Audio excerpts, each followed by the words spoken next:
Natakas ang lalaking tumangay sa isang motorsiklo sa Caloocan. Nakipaghabulan siya sa biktima na nakiangkas sa mga rumesponding pulis. Ang maaksyong pag-aresto sa suspect, tinutukan ni John Consulta, exclusive. Sir, diretso lang, sir. Ito ang aktual na paghabol ng motorcycle units ng PNP sa Caloocan para sa tumangay ng isang motorsiklo. Kulay pula, sir, na motor, TMX. Ang biktima, nakaangkas sa motorsiklo ng mga pulis sa gitna ng habulan. Nakakulay blue na damit, sir, yung kumuha, sir. Matapos ang 3 minutong habulan, inabutan ng mga pulis at biktima ang suspect. Sir, ayun yung motor ko, sir. Paano ito nangyari? Pasado alas 3 ng hapon kahapon, nahuli kam ang aktual na pagnanakaw ng motorsiklo sa Caloocan City. Tinangka pa raw habulin ng may-ari ang motor napper pero di na niya ito inabutan. Saktong may mga nagpapatrol ng mga pulis.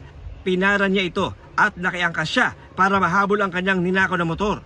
Itinimbre na rin ang description ng suspect sa mga pulis na nagche-checkpoint sa monumento.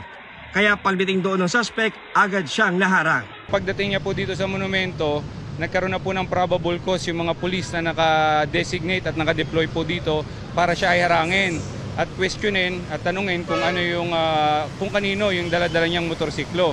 Matapos ang ilang sandali, dumating na noon ang PNP Motorcycle Unit at ang biktima. Nang ituro siya ng biktima, agad pinusasa ng suspect.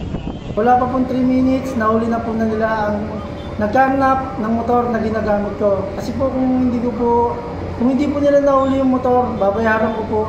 I-shoulder ko po talaga kung magkano po yung motor.